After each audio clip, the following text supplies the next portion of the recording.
I never imagined that the happiest night I had planned would turn into the worst moment of my entire life. The ballroom looked like something out of a fairy tale.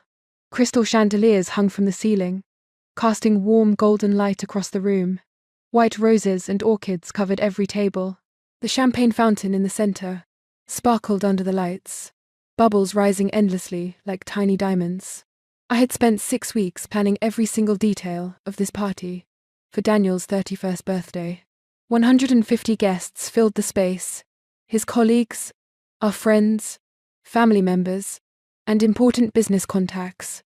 Everyone was dressed in their finest clothes, laughing and celebrating. I stood near the champagne fountain in my emerald green dress, the one Daniel said made my eyes shine. My feet hurt a little from the heels, but I didn't care. Seeing everyone enjoy themselves made all the hard work worth it. The band was playing soft jazz music, and waiters moved smoothly through the crowd, carrying trays of expensive appetizers I had carefully selected. Daniel was across the room talking to his college friends, his face bright with happiness. Every few minutes he would catch my eye and smile, and my heart would feel so full. This was supposed to be perfect. This was supposed to show his family that I loved him, that I cared about making him happy, that I belonged in his world. Then I saw them walking toward me, Patricia and Richard Ashford, my in-laws. Patricia wore a cream-colored designer dress, her blonde hair pulled back in a tight bun that made her face look sharp and cold. Richard walked beside her in an expensive dark suit, his tall frame and stern expression making people step aside as they approached. Something about the way they moved made my stomach tighten. Their faces weren't friendly. They weren't smiling like everyone else at the party. "Olivia, we need to talk to you," Patricia said when they reached me. Her voice was sweet like honey, but there was something hard underneath it, like steel wrapped in silk. "Of course," I said, trying to keep my voice cheerful. "Is everything okay? Are you enjoying the party?" The party is lovely," Richard said, but his tone suggested he didn't mean it as a compliment. "You clearly know how to spend money." Other guests nearby started glancing over at us. I could feel eyes turning in our direction.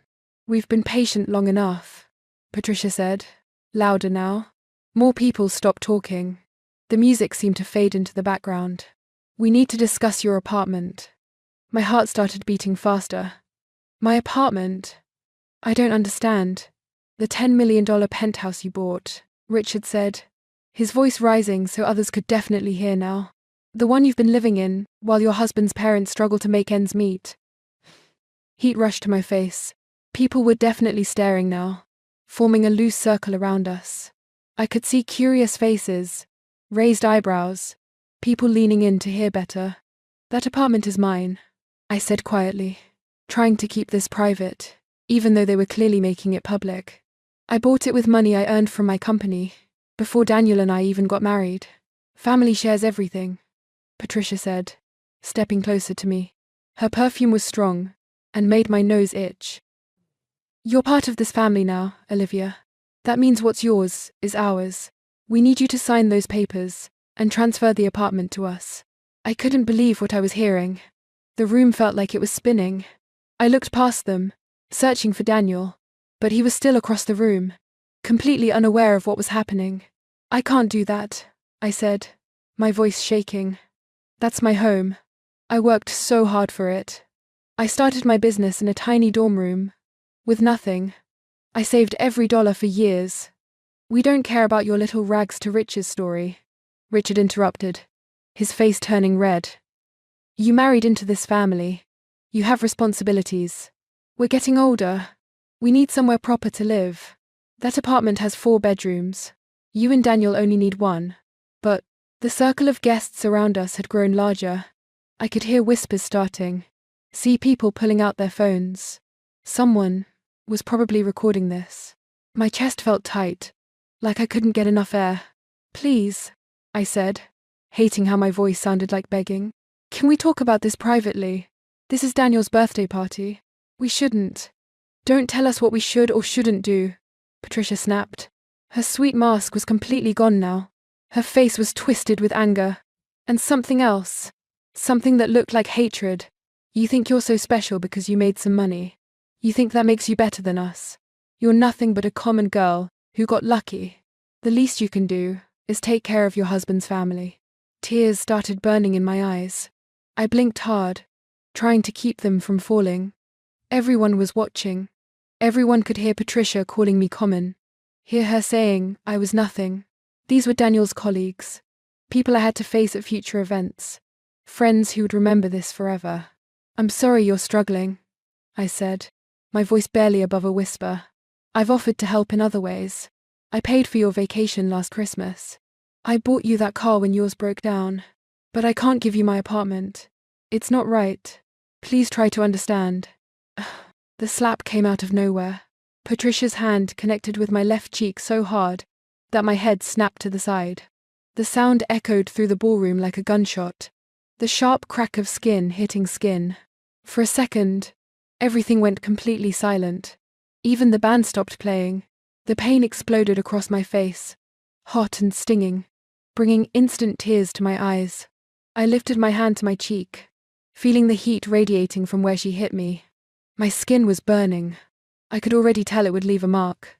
150 people stood frozen, staring at me with wide eyes and open mouths. Nobody moved. Nobody spoke. The silence was worse than the slap somehow. It meant everyone saw, everyone knew, and nobody was doing anything to help me. Patricia stood there breathing hard, her hand still raised slightly, her face filled with rage. Richard stood beside her, not looking shocked or apologetic, but satisfied, like I had gotten what I deserved. I looked across the room at Daniel. He was standing now, his face pale and confused, finally realizing something was wrong. But he didn't move. He just stood there, frozen like everyone else, his mouth open but no words coming out. The tears I had been fighting spilled down my cheeks, hot, humiliating tears that I couldn't stop. My face throbbed with pain. My heart felt like it was breaking into 1,000 pieces, not just because of the slap, but because my husband, the man who promised to love and protect me, was doing nothing while his mother assaulted me in front of everyone we knew. I couldn't breathe. The room was too small, too crowded, too full of staring eyes and judging faces. I needed to get out. I needed to leave right now before I completely fell apart in front of all these people. I grabbed my small purse from the nearby table with shaking hands. My heels clicked loudly against the marble floor as I turned and walked toward the exit. Each step felt like it took forever. I could feel everyone's eyes following me, could hear the whispers starting like a wave building behind me. "Did you see that? She actually slapped her. Oh my God, someone got that on video. What was that about an apartment?" Their voices mixed together into a horrible buzzing sound in my ears. I walked faster, almost running now, my vision blurred with tears. The golden ballroom that had looked so beautiful minutes ago now felt like a prison, a nightmare I couldn't wake up from. I pushed through the heavy doors and stumbled into the hallway, gasping for air. My hands were shaking so badly I could barely hold my purse. My cheek was on fire, throbbing with each heartbeat. But worse than the physical pain was the crushing weight of humiliation and betrayal pressing down on my chest. I had done everything right. I had been kind and generous. I had worked hard and earned everything I owned honestly. I had loved Daniel with my whole heart, and this was what I got in return, slapped like a disobedient child in front of everyone I knew, while my husband stood silent and did nothing to protect me. 6 months earlier, life felt completely different. I sat across from Grace at our favorite small cafe, the one we discovered during our college years when we were too broke to afford anything fancy. The coffee was still just as cheap and just as good as I remembered. "We did it," Grace said, holding up her mug to toast with mine. "The Henderson Tech contract is officially ours. $3.2 million, Olivia. Do you realize what this means?" I clinked my mug against hers, feeling happiness bubble up inside me like the foam on my cappuccino. "It means we can finally hire that team we've been talking about. And maybe get an actual office instead of working from my living room." Grace laughed, her dark eyes sparkling. "Remember when we started coding that first prototype in our dorm room? You had that ancient laptop that sounded like a jet engine every time you opened more than 3 programs. And you survived on instant noodles for 2 months straight because you spent all your money on programming books," I added. smiling at the memory. Those days felt like another lifetime. Back then, I was just a scholarship kid, trying to make something of myself. My mother worked 2 jobs my entire childhood, cleaning offices at night and waiting tables during the day. I watched her come home exhausted every single evening, her feet swollen and her back aching. She never complained, but I saw the pain in her eyes. I promised myself I would build something better, not just for me, but for her too. I put myself through college, with scholarships and part-time jobs. Grace and I met in our first computer science class, the only 2 girls in a room full of boys who didn't think we belonged there. We proved them all wrong. We studied until 3 in the morning most nights, teaching ourselves things our professors never covered, building programs just to see if we could. Our software company started as a crazy dream. Now, 5 years later, we had real clients, real contracts, and real success. The Henderson deal was our biggest yet, and it meant everything we had worked for was finally paying off. "Your mum must be so proud," Grace said softly, like she could read my thoughts. "She cried when I told her," I admitted. Happy tears. She kept saying she always knew I would do something amazing. And Daniel, what did he say about the contract?" My smile grew wider. "He took me to that Italian restaurant downtown to celebrate. He was so excited, Grace. He kept telling everyone we met that his brilliant wife just landed a huge deal. He made me feel like I could conquer the world." Daniel had been so supportive during the early struggles of building my company. When I worked late nights, he would bring me dinner and sit with me, even when he had early meetings the next morning. When I doubted myself, he reminded me how talented I was. He made me feel safe and loved. "Speaking of Daniel," Grace said carefully, "have you met his parents yet?" I shifted in my seat, my happiness dimming slightly. "A few times. They live about 2 hours away, so they don't visit often." "And how do they treat you?" I thought about how to answer honestly. "They're polite. Patricia always looks at everything in my apartment like she's trying to figure out how much it costs. Last time she visited, she commented that my couch looked cheap and suggested I should invest in better furniture now that I'm part of their family." Grace frowned. "That's rude." Daniel says his mom just has strong opinions about decorating. She used to be an interior designer before she retired. "And his father?" "Richard barely talks to me. He asks Daniel about work, but never asks me about my company. It's like he doesn't think what I do is important or real." Grace reached across the table and squeezed my hand. "You know your work is important, right? You built something incredible from nothing. Don't let anyone make you feel small." "I know," I said, meaning it. Daniel reminds me of that too. He says his parents just need time to get used to having me in the family. They're very traditional. Patricia wanted Daniel to marry someone from their social circle, someone whose family they already knew. But he chose you instead. He chose me. I agreed, warmth spreading through my chest at the thought. The waitress brought our food simple sandwiches that reminded me of simpler times. Grace changed the subject to office furniture shopping, making me laugh with her terrible ideas about beanbag chairs and disco balls. But even as I laughed and planned and celebrated our success, a tiny uncomfortable feeling sat in the back of my mind. Something about the way Patricia looked at me during her last visit. Something about how Richard's eyes followed me around my apartment, calculating and cold. I pushed the feeling away. I was just being paranoid. Daniel loved me. We were building a beautiful life together. His parents would come around eventually. Everything was going to be fine. I had no idea how wrong I was. 2 months before Daniel's birthday party, everything started changing in ways I couldn't ignore anymore. Patricia and Richard began visiting every single weekend. They would call Daniel on Friday afternoons and announce they were coming to stay with us for a few days. No asking if it was convenient. No checking if we had plans. Just showing up with their expensive luggage and taking over our guest room like they owned the place. I tried to be a good host. I cooked elaborate dinners, bought Patricia's favorite wine, made sure the guest bathroom had fresh towels and the expensive soap she liked. But nothing I did seemed good enough. "Olivia, dear," Patricia said one Saturday morning, running her finger along my kitchen counter, like she was checking for dust. Don't you think this apartment is a bit much for just 2 people? 4 bedrooms seems excessive. I was making coffee, trying to wake up after they had kept us up late the night before, with stories about their country club friends. Daniel and I like having space. 1 bedroom is my office, and we're hoping to start a family eventually, so we wanted extra rooms. Patricia's smile didn't reach her eyes. A family? How nice. Of course, Richard and I are getting older. We've been thinking about our living situation too. Something about the way she said it made my hands tighten around the coffee pot. Are you thinking of moving somewhere new? We're exploring options, Richard said from behind his newspaper at the kitchen table. Real estate is expensive these days. Not all of us got lucky like you did. Lucky.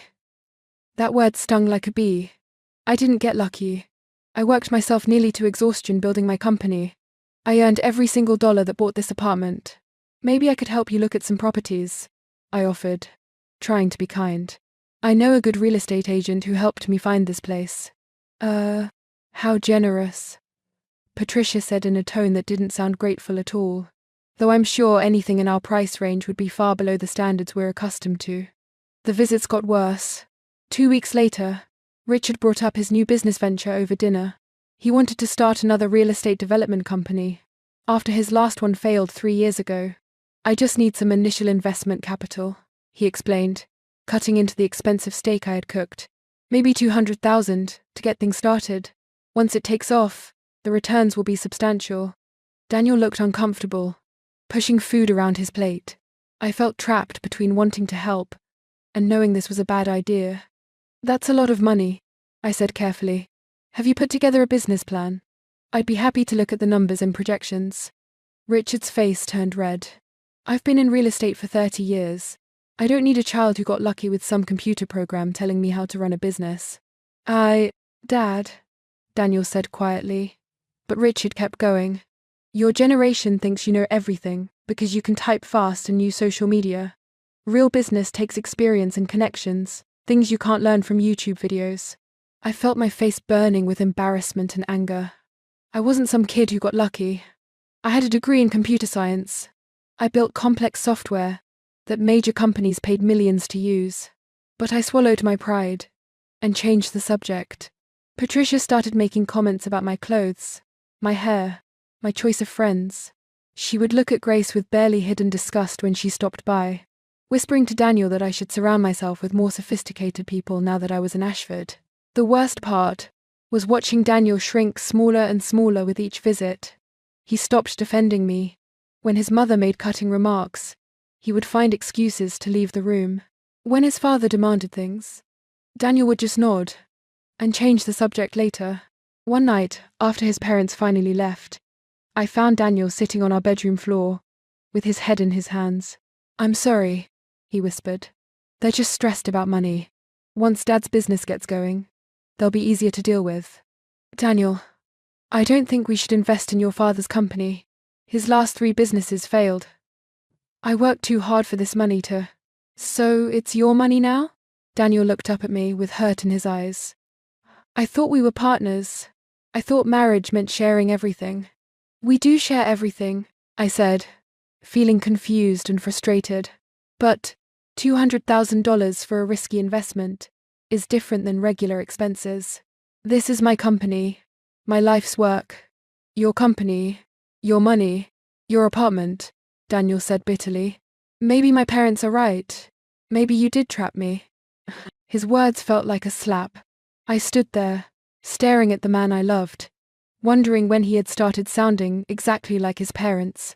That's when I knew things were falling apart. But I didn't know how to stop it. I sat in my car in the dark parking garage, my whole body shaking. The leather seat felt cold against my back, even though the night was warm. My hands were trembling so badly I could barely hold my phone.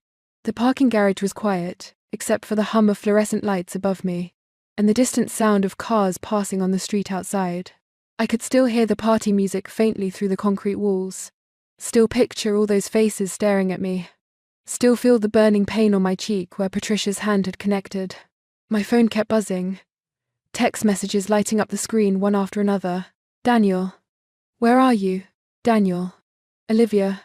Please come back. Daniel. We need to talk about this. Daniel. My parents didn't mean it. I stared at that last message until the words blurred. Didn't mean it.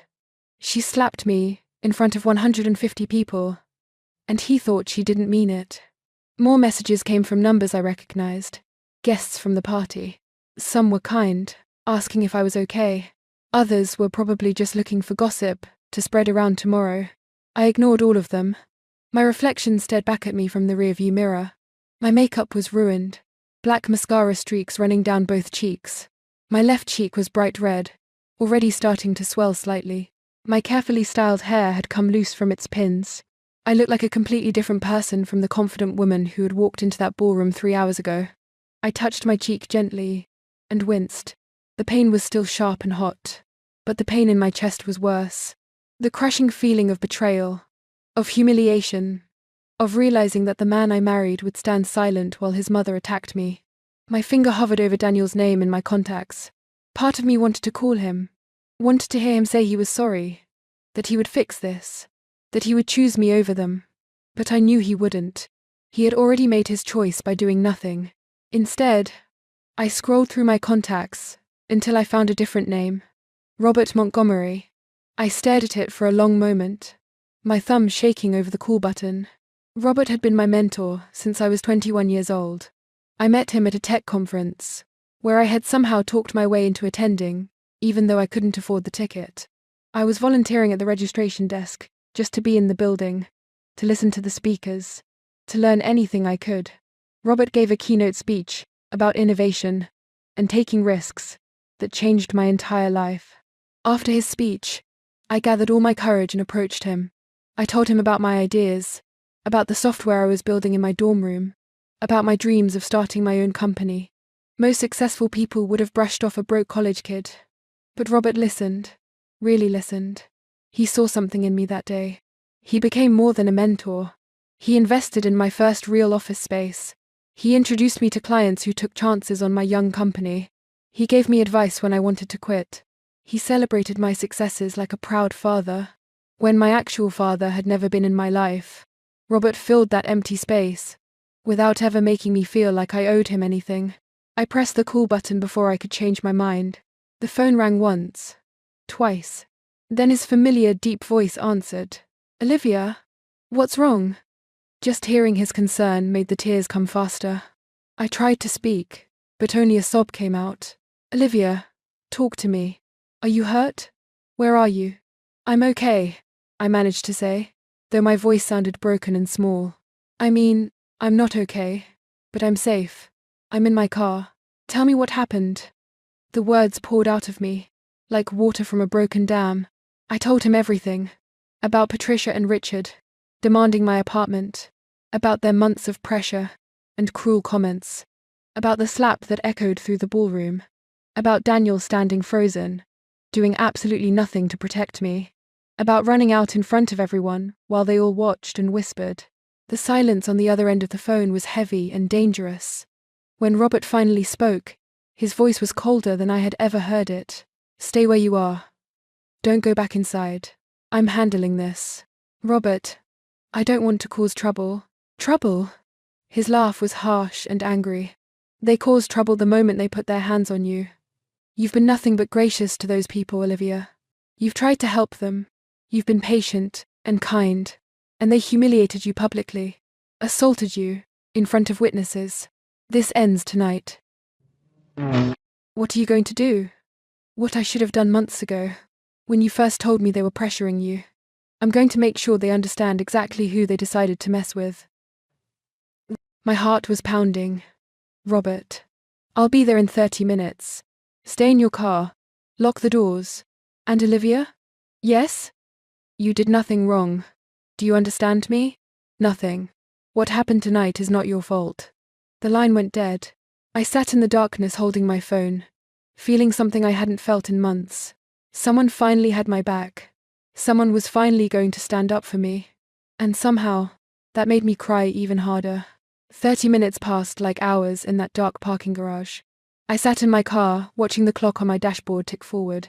my heart beating harder with each passing minute. I didn't know what Robert was planning, but I knew him well enough to know that when he used that cold, angry voice, something serious was about to happen. Finally, I couldn't stay away anymore. I needed to see this. Whatever was coming, I deserved to witness it. After everything they had put me through, I checked my face in the mirror one more time. The swelling on my cheek had gotten worse, the red mark turning into a purple bruise that no amount of makeup could hide now. I wiped away the mascara streaks as best I could, fixed my hair with shaking hands, and took 3 deep breaths before stepping out of the car. My heels clicked against the concrete as I walked back toward the hotel. Each step felt heavy, like my legs were filled with cement. The elevator ride up to the ballroom floor felt endless. I could hear my own heartbeat in my ears, loud and fast. When the elevator doors opened, I could hear the noise from the ballroom immediately. It sounded different now. Chaotic, tense. The music had stopped completely. Voices were raised, talking over each other in sharp, angry tones.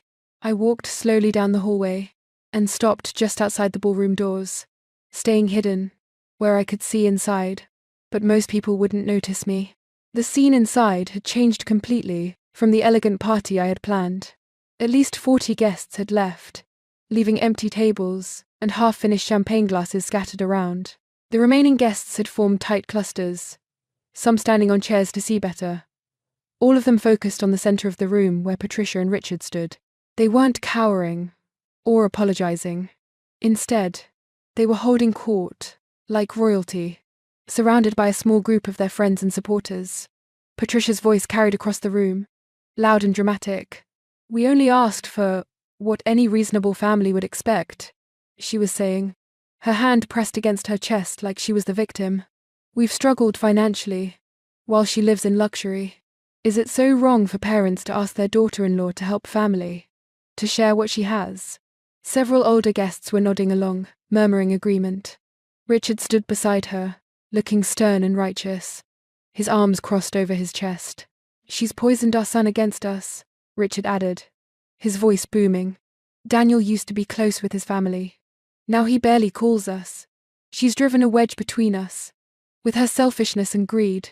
I felt sick watching them twist the story, making themselves look like poor, mistreated parents, instead of the bullies they actually were. Some guests were eating it up, looking at each other and shaking their heads like they felt sorry for Patricia and Richard. Daniel sat alone at a table near the wall, his head buried in his hands. He looked miserable, but he still wasn't saying anything to defend me.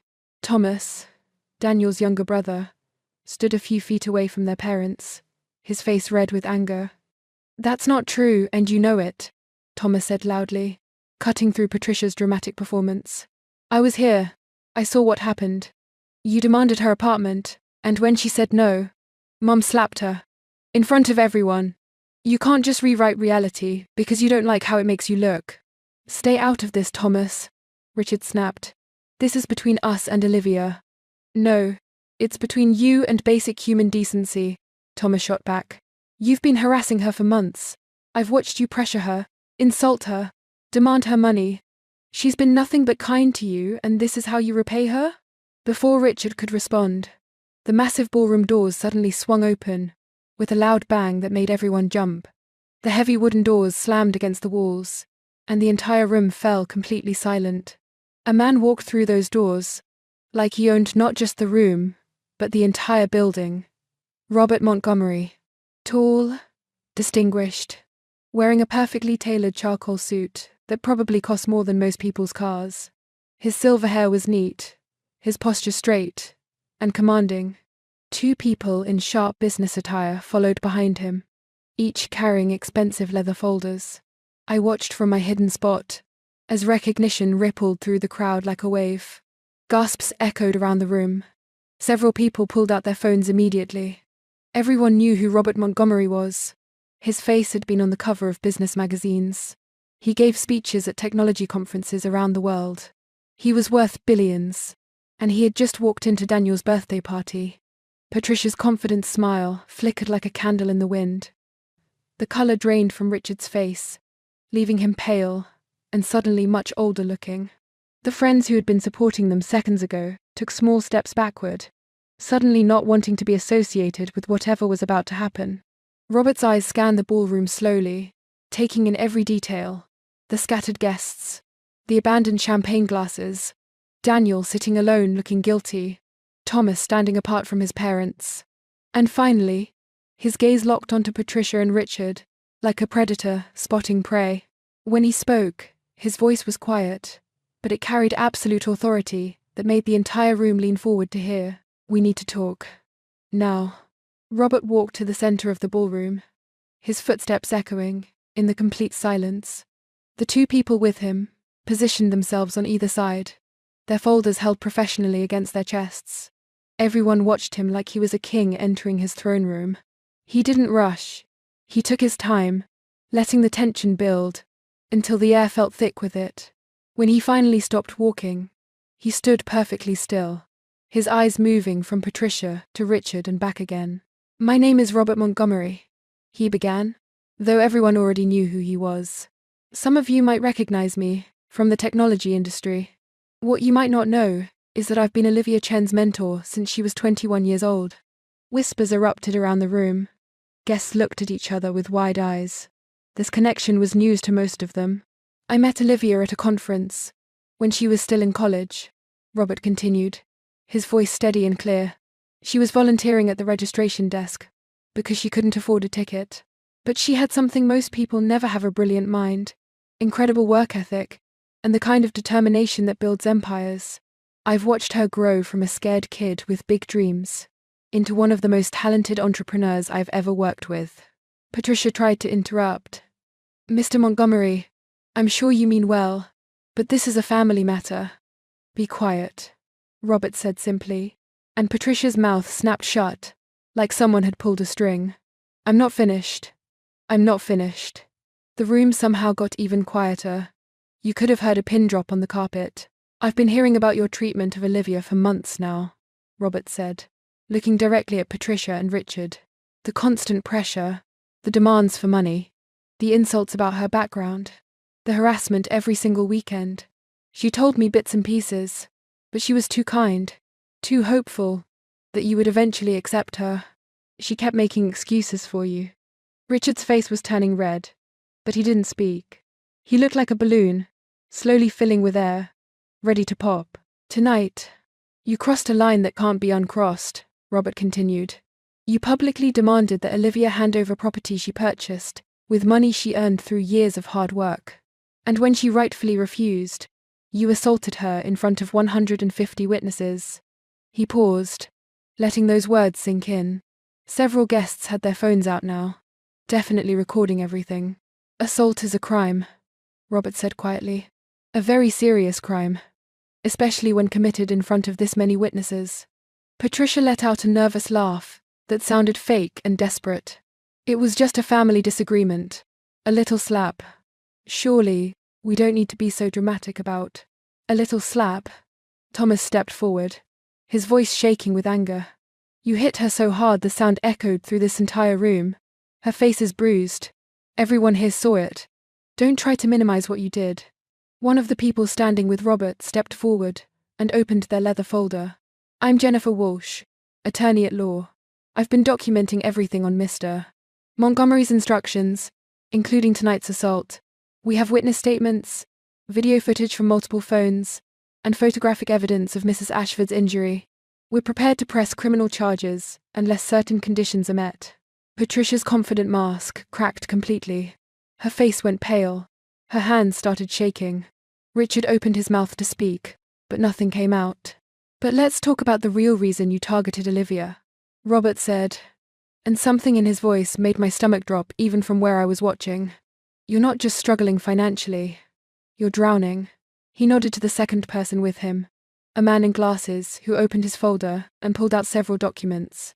"I had my financial team investigate your situation," Robert explained. "Richard, your last 3 business ventures didn't just fail. They failed spectacularly. You're currently $700,000 in debt. Your house has a second mortgage. Your credit cards are maxed out. You've borrowed money from friends that you can't pay back." Richard's face went from red to purple. "You had no right to investigate our private And Patricia, Robert continued, ignoring the interruption, your spending habits have made everything worse. Designer clothes you can't afford. Country club memberships you can barely pay. Luxury vacations charged to credit cards, with 20% interest. You've been living far beyond your means for years, pretending to have wealth you don't actually have. The whispers around the room grew louder. Guests were looking at Patricia and Richard with new eyes, seeing through the expensive clothes and confident attitudes to the desperate, broke people underneath. Olivia wasn't your daughter-in-law, Robert said, his voice hard as steel. She was your escape plan, your financial rescue. You've been circling her like sharks for months, trying to figure out how to get your hands on her money. And tonight, when she finally stood up to you, you showed your true nature. Patricia's legs seemed to give out. She grabbed onto a nearby chair to keep from falling, tears streaming down her face. But they weren't tears of remorse. They were tears of someone whose carefully constructed lies were falling apart in front of everyone they knew. Richard tried one last, desperate move. This is ridiculous. We're her family. Families help each other. She should want to help us. Help you? Robert's laugh was cold and bitter. She already has helped you. She paid for your vacation. She bought you a car. She's been generous and kind, despite your cruelty. And you repaid her kindness by assaulting her and trying to steal her home. Robert turned away from Patricia and Richard, like they were no longer worth his attention. His eyes found Daniel, still sitting at that table, with his head in his hands, looking smaller than I had ever seen him. Daniel Ashford, Robert said, and Daniel's head jerked up like he'd been shocked. Stand up. Daniel stood slowly, his legs shaking. He looked terrified, guilty, and broken all at once. Do you love your wife? Robert asked, simply. Or, do you love your parents' approval more? Enna. The question hung in the air like a knife. Every single person in that ballroom waited for the answer. I held my breath from my spot by the door, my heart pounding so hard, I thought everyone could hear it. Daniel's face crumpled. Tears started streaming down his cheeks, as he looked around the room at all the watching faces. At his parents standing there exposed and humiliated. At Thomas looking at him with disappointment. At the empty space where I should have been standing. I love Olivia, he said, his voice breaking. I love her more than anything. Then why didn't you protect her? Robert's voice wasn't angry now. It was sad, almost pitying. Why did you stand there silent while your mother demanded her property? Why didn't you move when your mother raised her hand? Why did you let the woman you claim to love run out of here in tears, while you did nothing? I don't know, Daniel sobbed, his whole body shaking. I froze. I'm a coward. I've always been a coward when it comes to my parents. They've controlled me my whole life, and I never learned how to stand up to them. I thought if I just kept the peace, if I just stayed quiet, everything would work itself out eventually. But it didn't work out, Thomas said quietly. It got worse. We all watched it get worse. I tried to warn you, Daniel. I told you they were going too far. Now, Daniel turned to face the room, tears and snot running down his face, in a way that would have embarrassed him any other time. But right now, he looked past caring about his image. You're right, he said to everyone. To no one. To the empty air where I should have been. I failed her. I've been failing her for months. Every time my parents insulted her. Every time they pressured her. Every time they made her feel small. I said nothing. I made excuses. I told myself they would change. That they just needed time. But the truth is, I was too scared to choose. Too scared to lose my parents' love. Even though they've only ever loved the version of me that does exactly what they want. He looked at Robert with desperate eyes. Where is she? Is Olivia okay? Please, I need to talk to her. I need to apologize. Olivia has already left, Robert said firmly. She's filing for separation. She needs time and space away from all of this. Away from you.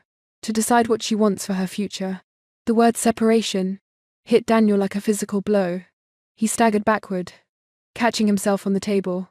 No, please. I can fix this. I can change. Maybe you can, Robert said. But that's not your decision to make right now. Olivia gets to decide if and when she's ready to hear from you. And frankly, after what I witnessed tonight, I'm not sure you deserve another chance. Patricia let out a wail from across the room. This is all falling apart. Daniel, tell them. Tell them we're family. Tell them we deserve. You deserve nothing, Thomas said, rounding on his mother with fury. I had never seen from gentle Thomas before. I'm ashamed to be your son. I'm ashamed that I share your last name. What you did tonight was evil. Cruel and evil. And I don't care if you're struggling with money. That doesn't give you the right to abuse someone who's been nothing but good to you. Patricia collapsed into a chair, her face in her hands, her expensive dress rumpled and stained with tears and champagne someone had spilled. Richard stood frozen beside her, all his bluster and confidence gone, leaving just a tired old man who had gambled everything and lost. Robert's lawyers stepped forward and handed several documents to Patricia and Richard. These are restraining orders, Jennifer Walsh explained in a crisp, professional voice. You are not to contact Olivia Chen in any way. No calls, no texts, no emails, no showing up at her home or workplace. If you violate these orders, you will be arrested.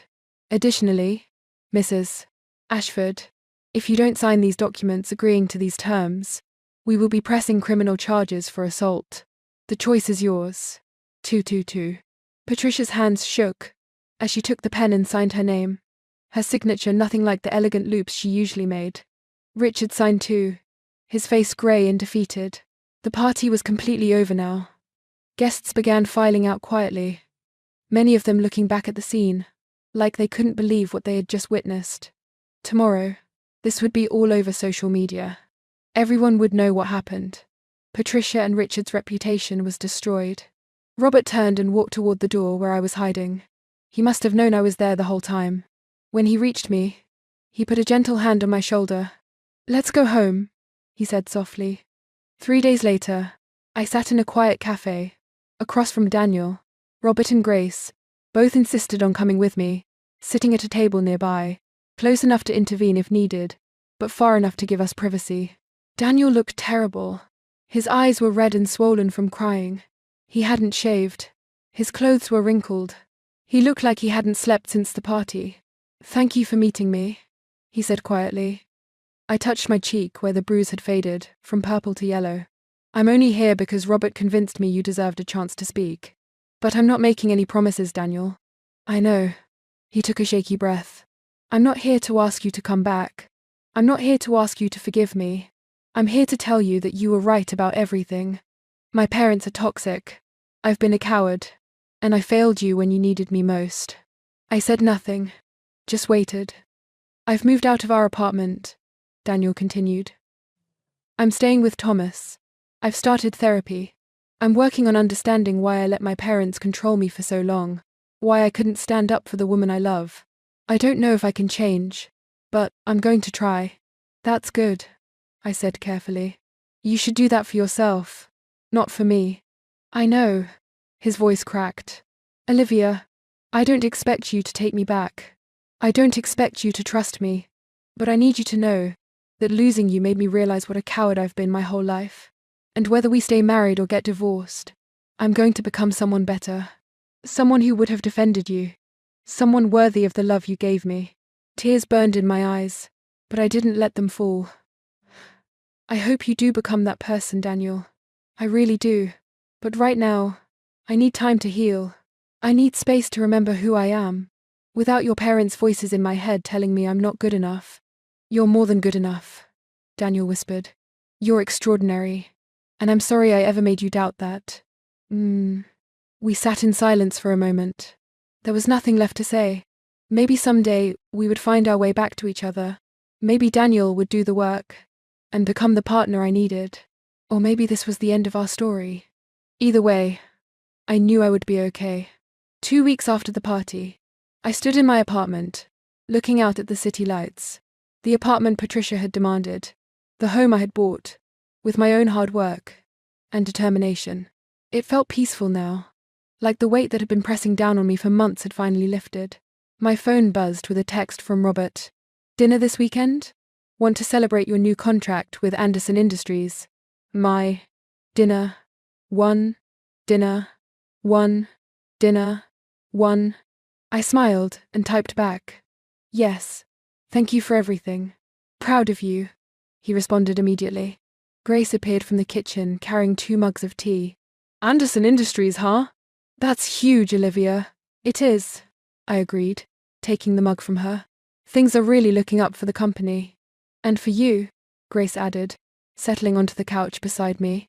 You look happier, lighter. She was right.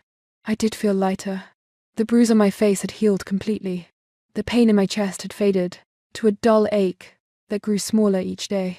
I was remembering what it felt like to wake up without dread, to work without the constant worry about what Patricia and Richard would demand next. My success was my own. My apartment was my own. My life was my own. And I would never let anyone take that away from me again. Outside my window, the city glowed with a million lights, each one representing someone else's dream, someone else's struggle, someone else's victory. I had fought for mine, and won, not because someone rescued me, but because I finally learned to rescue myself. And that was worth more than any amount of money could ever buy.